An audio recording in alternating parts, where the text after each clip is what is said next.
श्री राम। आप सभी के हृदयस्थ ईश्वर को वंदन करते हुए गोस्वामी तुलसीदास रचित श्री रामचरितमानस इस ग्रंथ का जो प्रथम सोपान अर्थात बालकांड का जो हम चिंतन कर रहे हैं, सज्जन हो, यह हमारा कथा निरूपण क्रमांक 118। हमने पिछले कथा विभाग में जब सप्तर्षियों ने माता पार्वती की परीक्षा लेने के पश्चात उनका वंदन किया, उनके पिताजी के पास जाकर उन्हें घर वापस ले जाने की विनती उन्होंने की और उसके पश्चात यह समस्त वृत्तांत उन्होंने महादेव को आके सुनाया। इस कथा विभाग का हमने चिंतन देखा, जिसके द्वारा सप्तर्षियों ने निभाया हुआ यह आज्ञा पालन का व्रत हमने समझने की कोशिश की। महादेव ने यह सब कुछ सुना और फिर से वह अपने हृदयस्थ ईश्वर के ध्यान में निमग्न हो गए, क्योंकि हो यही सोई जो राम रचि राखा, को करी तर्क बढ़ावे साखा। अगर मेरा विवाह राम जी करना चाहते हैं तो वह अब उनका उत्तरदायित्व है। उसके प्रति उन्हें क्या लीला करनी है, इसके बारे में हम क्यों सोचे। और यहां महादेव समाधि में निमग्न है और वहां पे प्रभु रामचंद्र का यह अगाध कार्य किसी को माध्यम बनाकर शुरू हो चुका है। उसी वक्त तारकासुर नामक एक राक्षस देवताओं को पराजित करते हुए समस्त विश्व में अपने ताकत के आधार से भय निर्माण कर रहा है, और इसलिए सभी देव ब्रह्मदेव को जाके मिलते हैं और उसके द्वारा एक समाधान वह खोज रहे हैं। आइए उसी समाधान का हम चिंतन आज की चौपाइयों में करें। मोर कहा सुनिकर हूँ पाई, हो यही ईश्वर करी सहाई। सती जो तजी दक्ष मख देहा, जनमी जाई हिमाचल गेहा। तेहि तपु की न शंभु पति लागी, शिव समधि बैठे सबु त्यागी। जदपि यही असमंजस भारी, तदपि बात एक सुनहु हमारी। पठवहु कामु जाई शिव पाही, करे क्षोभु शंकर मन माही। तब हम जाई शिवहि सिरनाई, करवाऊ बिबाहु बरियाई। एहि विधि भले ही देवहित होई, मत अति नीक कहही सब कोई। स्तुति सुरन कीन्ही अति हेतु, प्रगटेउ विषम बान झसके तू। सुरन कही निज विपति सब, सुनि मन कीन विचार। शंभु विरोध न कुशल मोहि, बिहसी कहे हु असमार। सियावर रामचंद्र प्रिय हो।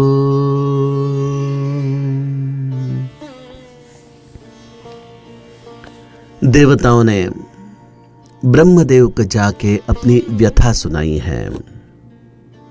अजर अमर सो जीती न जाई, हारे सुर करी विविध लड़ाई। ब्रह्मदेव ने जब इन देवताओं का दुख सुना तो उस दुख का उन्होंने एक समाधान भी बताया। क्या है समाधान? शंभु शुक्र संभूत सुत एहि जी तई रन सोई।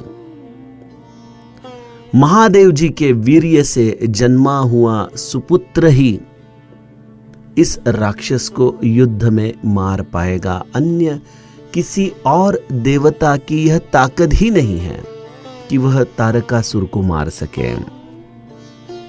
हमने कल ही इस सुपुत्र जन्म के पीछे जो एक परमार्थिक कथा है वो समझने की कोशिश की। महादेव प्रत्यक्ष तेज है और ऐसे तेज को धारण करने वाली तपस्या रूपी माता यह पार्वती है। ऐसे तपस्या रूपी तेज से जो सुपुत्र निर्माण होता है वही आपके हृदय में छुपे हुए तारकासुर को मार सकता है। उसके चिंतन से ही आपका जीवन धन्य हो सकता है। देवताओं ने जब यह समाधान सुना तो वह आनंद भी हुए और उन्हें एक प्रश्न और आगे आ गया। महादेव के सुपुत्र के द्वारा तारकासुर मारा जाएगा, लेकिन इसके लिए महादेव का विवाह होना जरूरी है। तो दूसरे देवता ने कहा, अरे आप तो बहुत आगे की बात कर रहे हो। महादेव को विवाह करने के लिए राजी करना यह उससे भी बड़ी बात है। तो तीसरे देवता ने कहा कि आपने उससे भी आगे की बात कह दी। महादेव को राजी करने के लिए पहले वह अपने समाधि से जागृत तो हो। देखिए, मनुष्य जब अपने स्वार्थ के लिए किसी कार्य में जुट जाता है तो वो बड़ा विचार करता है वह कार्य सिद्धि के लिए कि कैसे यह कार्य किया जाए, किसी भी तरह से अपने इष्ट फल को वह कैसे प्राप्त करें। तो देवता भी जब उन पर संकट आता है तो ब्रह्मदेव के पास जाकर इसी तरह से विचार विनिमय करते हैं और इस विचारधारा का उद्देश्य एक ही होता है कि हम कैसे अपने सुख को, अपने भोगों को संरक्षित रख सकें। देखिए, गोस्वामी जी किसी के बारे में कभी कोई कटु भरी वाणी समस्त रामायण में नहीं कहते, लेकिन जब जब देवताओं का विषय आता है, जब जब भोगों का विषय आता है, तो इन देवताओं के प्रति गोस्वामी जी कुछ तीखे शब्द जरूर हमें बताते हैं। परमार्थ क्षेत्र में भी देवता क्या है? जो पुण्य कर्म करे और उस पुण्य कर्म के आधार से भोग की इच्छा रखे, वह देवता रूप है। हम भी परमार्थ करते हैं, लेकिन अगर हम हमारे अंतरंग में उतरकर देखें तो इस परमार्थ के पीछे शायद हमें देह सुख की भावना है। हमारा प्रपंच उत्तम हो, इस भावना के आधार से हम भगवत नाम जपते हैं। कभी कभी अगर जीवन में कोई क्षति हो तो सबसे पहले हमारा जीवन में से भगवत स्मरण ही छूट जाता है। ऊपर से हम भगवान को ही सवाल कहते हैं कि मैंने आपके लिए इतना जप तप किया, लेकिन आपने मेरा एक भी काम ठीक से नहीं किया। तो क्या यह मंत्र जाप हम ईश्वर के लिए करते हैं या ईश्वर से मिलने वाले इस लौकिक सुख के लिए करते हैं? इसका हमें अपने अंदर उतरकर सवाल ढूंढना चाहिए। और अगर हमारा जवाब यही है कि हमें ईश्वर नहीं, ईश्वर से मिलने वाले लौकिक सुख चाहिए, तो समझ लीजिए आप भी स्वर्ग का टिकट बना चुके हो। क्योंकि जब तक यह निष्कामता हमारे हृदय में नहीं आती, जब तक ईश्वर प्रेम के सिवा हमें और कुछ नहीं चाहिए, तब तक हमें यह प्रभु रामचंद्र का हृदय, इसका जो अंतरंग का भाव है, इसका अनुभव नहीं आता। और सज्जनों, निष्कामता कभी पहले क्षण से ही हमारे जीवन में प्रवेश नहीं करती। यह भी एक प्रक्रिया है। लेकिन जैसे हम किसी गांव की तरफ निकले तो हम हमेशा ढूंढते रहते हैं कि कौन से रास्ते से जाए। हम किसी भी रास्ते से नहीं जाते। उसी तरह से परमार्थ में भी हम जब निकलते हैं तो निष्कामता हमारा ध्येय है, लेकिन ऐसी निष्कामता हमें तुरंत पहले भगवत नाम से नहीं मिलती। हाँ, यह बात अलग है कि कुछ तत्काल मुक्ति के अधिकारी संत होते हैं, जैसे गोस्वामी प्रत्यक्ष स्वयं तत्काल मुक्ति के संत हैं, जिन्हें रत्नावली ने जब कहा कि आप इस देह मांस के शरीर पर इतना प्रेम करते हो स्वामी, अगर इतना प्रेम आप प्रभु रामचंद्र पर करो तो आपका काम ही बन जाएगा, बेड़ा पार हो जाएगा। तो ऐसी बात सुनने के पश्चात तुरंत गोस्वामी जी ने सन्यास ले लिया और प्रभु रामचंद्र के लिए अपना जीवन उन्होंने समर्पित कर दिया। लेकिन ऐसी निष्कामता कोई एकाध संत ही प्राप्त कर सकता है। हम तो कर्म की गति से चलने वाले हैं और इसलिए हम कामनाओं से भरे हुए इस जंजाल से बाहर आकर ही निष्कामता की ओर चलते हैं। तो इसलिए हर दिन किया हुआ नाम जप, हर दिन किया हुई भगवत साधना हमें निष्काम भावना से उसे समर्पित करना है और इदम न मम इस भावना से यह परमार्थ की गति हमें चलती रहनी है। तब जाके हमारी राह स्वर्ग तक आके रुकेगी नहीं, हम सीधा भगवत धाम तक, उसके निज धाम तक पहुंच सकते हैं। और ऐसे स्वर्ग में जाकर करे तो क्या करे। जो भगवत नाम लेता है उसे अगर इस भूलोक पर ही उसके भोग छूट जाए, उसका मन उन भोगों में अगर ज्यादा रस न ले, तो समझ लेना हम देह छोड़ने के पश्चात स्वर्ग में जाके भी क्या भोग लेने वाले हैं। ऐसी निरसता, ऐसी निष्कामता जीवन में अगर हम आज अनुभव कर रहे हैं तो समझना हमारी परमार्थ की दिशा बिल्कुल योग्य है। वैराग्य जीवन में परमार्थ के साथ आना अत्यंत अनिवार्य है। ब्रह्मदेव के पास देवता पहुंचते हैं और अपने इस फल को प्राप्त करने के प्रति वह चर्चा करने लगते हैं। अब देखिए, यह समस्त क्रिया जो हो रही है वो प्रभु रामचंद्र की इच्छा से हो रही है। उनके सामर्थ्य के सिवा कुछ नहीं हो सकता।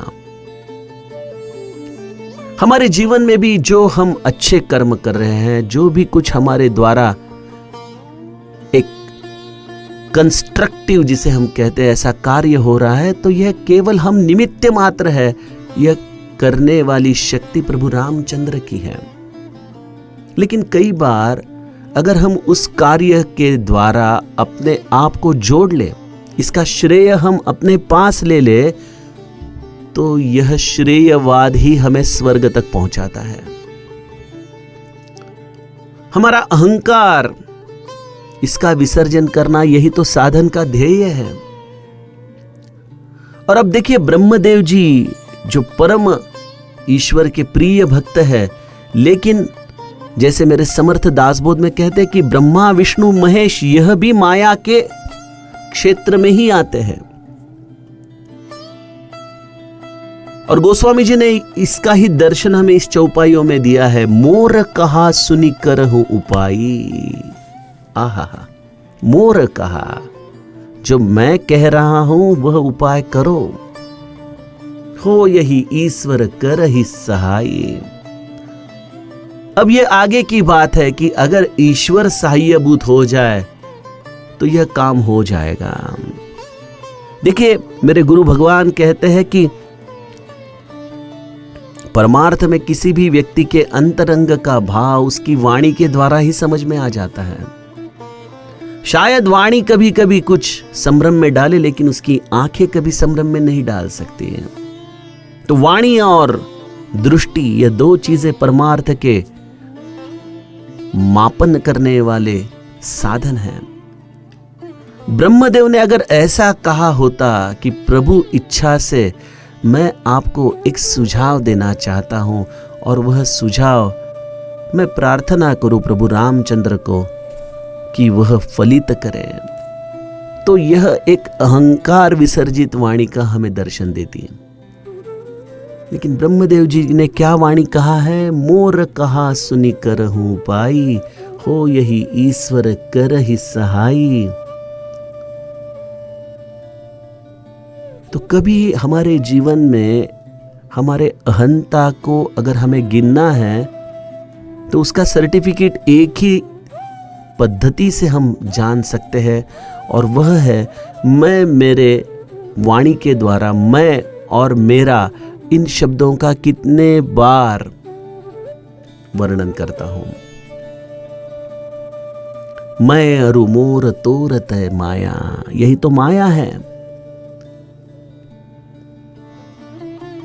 तो ब्रह्मदेव किस तरह से माया के क्षेत्र में है, इसका दर्शन गोस्वामी जी हमें देते हैं। इसके द्वारा हम ब्रह्मदेव का उपहास नहीं कर रहे हैं, क्योंकि यह तो समस्त विश्व के इंचार्ज है, उनके द्वारा ही तो हम हैं। विधि कारणे जाहला मत्स्य वेगी, इस विधाता के, इस ब्रह्मदेव के कारण तो यह परमात्मा अलग अलग देह धारण करता है। तो ब्रह्मदेव की यहां उपेक्षा नहीं, लेकिन माया का उद्गम बिंदु कैसा है, अहंकार का उद्गम बिंदु कैसा है, इसका दर्शन मुझे गोस्वामी जी की वाणी से होता है। इसलिए मैंने इस चौपाई का विस्तार आपके सामने रखा। तो ब्रह्मदेव कहते हैं कि जो उपाय मैं आपको बताने जा रहा हूं, अगर ईश्वर सहायभूत हो तो आपका काम हो जाएगा। अब देखिए यहां पे भी कितना सेफ स्टेटमेंट है कि मैं जो आपको कह रहा हूं ये उपाय सुनो, तो यहां पे उपाय किसका है? मेरा है। लेकिन यह कब यशस्वी होगा? अगर ईश्वर की सहायता मिली तो। और अगर यह उपाय यशस्वी नहीं होता है तो सीधी सी बात है, उपाय ठीक था लेकिन ईश्वर का सहाय नहीं मिला, तो हम अपने अहंकार का जतन इस तरह से करते हैं। अब देखिए ये रामायण कोई पुराणों में पढ़ने के लिए जरूरी नहीं है, आप आंखें खोलकर बस समाज में सुनिए, देखिए ऐसे कई ब्रह्मदेव के अंश हमें मिलेंगे जो उल्टे गिरे तो भी टांग ऊपर, इस तरह से अपने ही बात को बिल्कुल लोगों के सामने रखते हैं, और अगर वो गलत निकली तो भी उसमें ऐसी टर्म्स एंड कंडीशंस डाल के रखते हैं कि लोग उन्हें पकड़ ही नहीं पाए। तो ब्रह्मदेव जी को वंदन करते हुए उनके इस चरण के द्वारा हम केवल माया के क्षेत्र का यह अहंकार कैसे रहता है उसका चिंतन करते हुए आगे बढ़े। तो ब्रह्मदेव जी ने क्या देवताओं को उपाय बताया? सती जो तजी दच्छ मख देहा, जनमी जाई हिमाचल गेहा, तेहि तपु कीन शंभुपति लागी, शिव समाधि बैठे सबु त्यागी। मैं विधाता हूं, मैं सबका भविष्य लिखता हूं, लेकिन महादेव का भविष्य लिखना मेरे बस की बात नहीं। सती अत्यंत पवित्र महादेव की प्रियतमा निरंतर उनके साथ थी, लेकिन एक संशय के कारण वो महादेव से बिछड़ी, अपने पिता के घर अत्यंत संतापी अवस्था में उन्होंने यज्ञ के पास योगाग्नि से अपना देह का त्याग किया। लेकिन उन्हें जन्म जन्म महादेव का ही साथ चाहिए था, इसलिए सती ने पुनर्जन्म लिया हिमालय के घर में,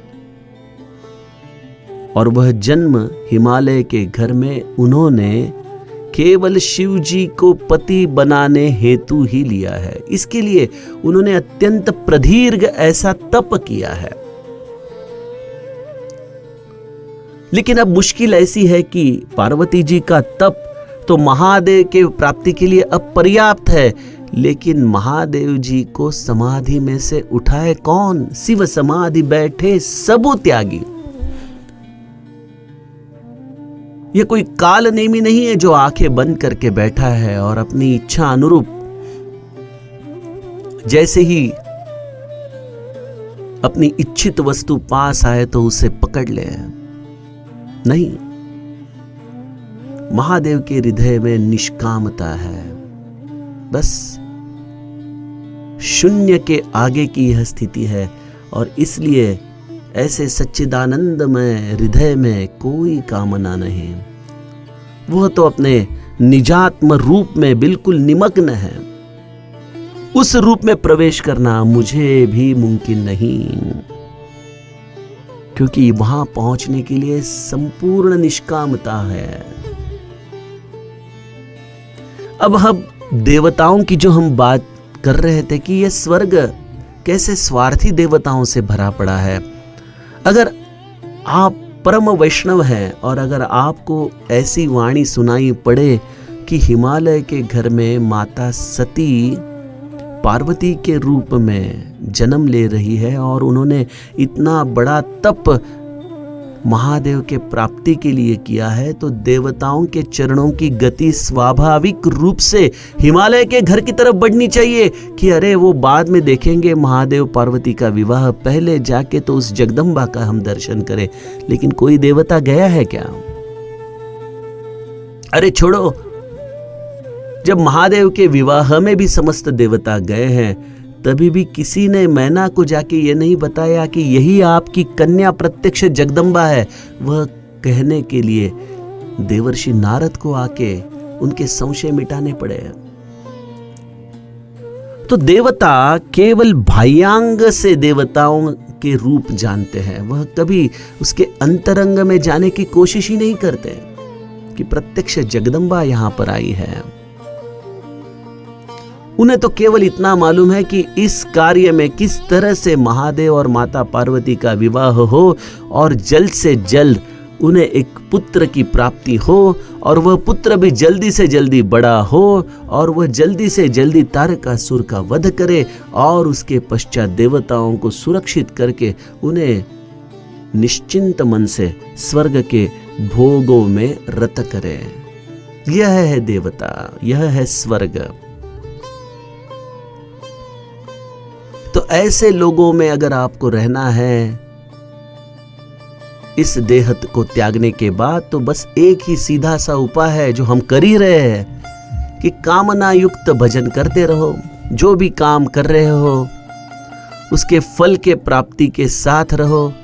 सभी कर्मों का श्रेय स्वयं के पास रखो और अपने स्वार्थ के लिए जियो। बस यही तो स्वर्ग के द्वार का रास्ता है।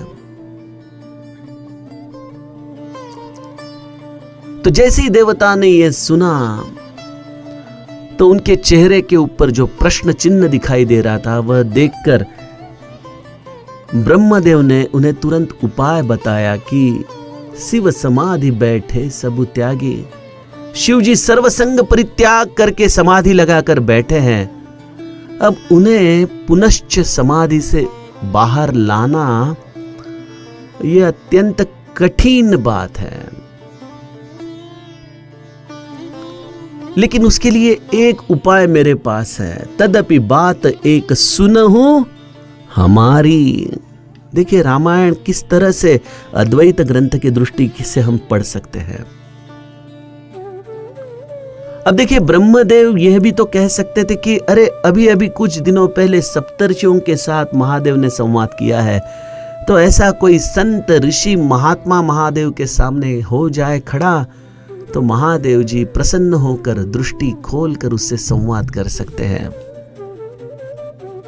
लेकिन ब्रह्मदेव ने यह उपाय नहीं बताया। जाकी रही भावना जैसी प्रभु मूरत तिन देखी तैसी। तो जैसी जिसकी भावना है वैसा ही वह उपाय अपने जीवन में करता है। तो ब्रह्मदेव ने कामदेव की याद की है, स्मरण किया है। उन्होंने सप्तर्षियों का स्मरण नहीं किया। उन्होंने कहा कि पठवहु कामु जाई शिव पाही, करे क्षोभ संकर मन माही। आप कामदेव जी को महादेव के पास भेजिए और ऐसे कामदेव महादेव जी के पास जाएंगे तो महादेव जी नेत्र खोलेंगे? नहीं, कभी नहीं खोलेंगे। लेकिन कामदेव जी क्या करेंगे? करे क्षोभ संकर मन माही। निष्काम महादेव जी के हृदय में कामदेव क्षोभ निर्माण करने की कोशिश करेंगे। अब देखिए, कोई व्यक्ति अपना साधन कर रहा है बड़े निष्कामता से, लेकिन इस सृष्टि में ऐसे कई तत्व है जो आपकी साधना की तरफ ठीक से देख नहीं पाते हैं। अपना स्वयं का अनुभव लीजिए। कभी हरि नाम हम जपते जपते अपना ध्यान लग जाए और बड़ा आनंद आता हो अंदर से, तभी कोई ना कोई चीज, कोई ना कोई व्यक्ति विक्षेप डालने के लिए हमारे साधना में आ ही जाता है।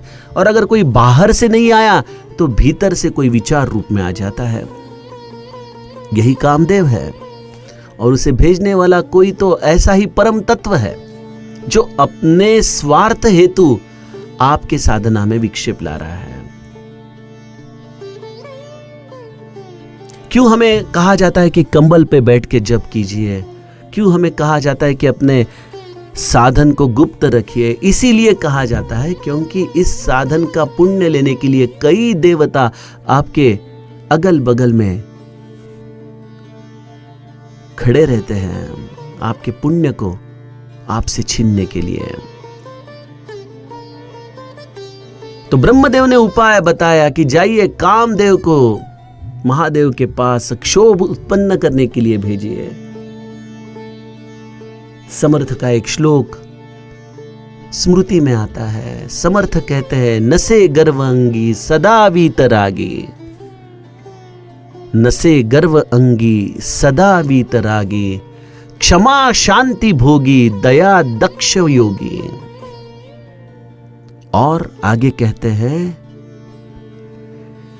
कि उसका हृदय कैसा है? क्षमा शांति भोगी दया दक्ष योगी। नसे अंतरी लोभना क्षोभना दैन्यवाणा, यही लक्षणी जाणीजे योगी राणा। नसे लोभना क्षोभना दैन्यवाणा, यही लक्षणी जाणीजे योगी राणा। ये योगी राणा है, महादेव है, जिसका वर्णन महादेव का समर्थ मनोबोध में करते हैं। नसे गर्व अंगी सदा वीतरागी, जिसके हृदय में, जिसके आचरण में कभी गर्व का लवलेश भी नहीं है, जो निरंतर वैराग्य में स्थिर है। क्षमा शांति भोगी, जिसका हृदय निरंतर क्षमा और शांति से भरा है। दया दक्ष योगी। नसे लोभना क्षोभना दैन्यवाणा, ये लोभ और क्षोभ क्या है? जो दैन्यता निर्माण करे। वही दो चीजें हैं। हम कब दीन हो जाते हैं इस संसार में? जब कोई चीज का लोभ हमें खींच लेता है, जब उस व्यक्ति का, उस स्थिति का, उस वस्तु का हमें प्राप्ति नहीं होती, तब हमारे जीवन में क्षोभ आ जाता है। तो लोभ और क्षोभ ये दोनों दैन्यता निर्माण करने वाली चीजें हैं।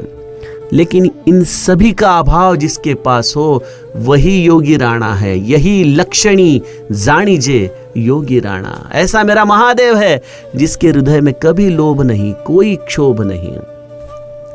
तो ये कामदेव क्या खाग उसके हृदय में क्षोभ निर्माण कर सकते हैं? करे क्षोभ संकर मन माई।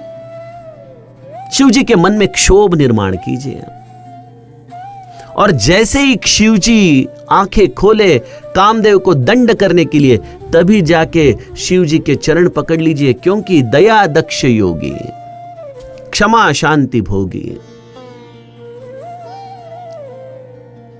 देखिए, किसी को आगे करके, हमारे मराठी में कहावत है, दुसऱ्याच्या खांद्यावरती बंदूक ठेवून गोळ्या झाडणं।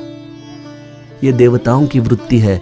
स्वयं जाके प्रार्थना नहीं करेंगे, कामदेव को आगे करेंगे, उसका वध करवाएंगे और उसके कारण समाधि से बाहर आए हुए महादेव के चरण पकड़ लेंगे।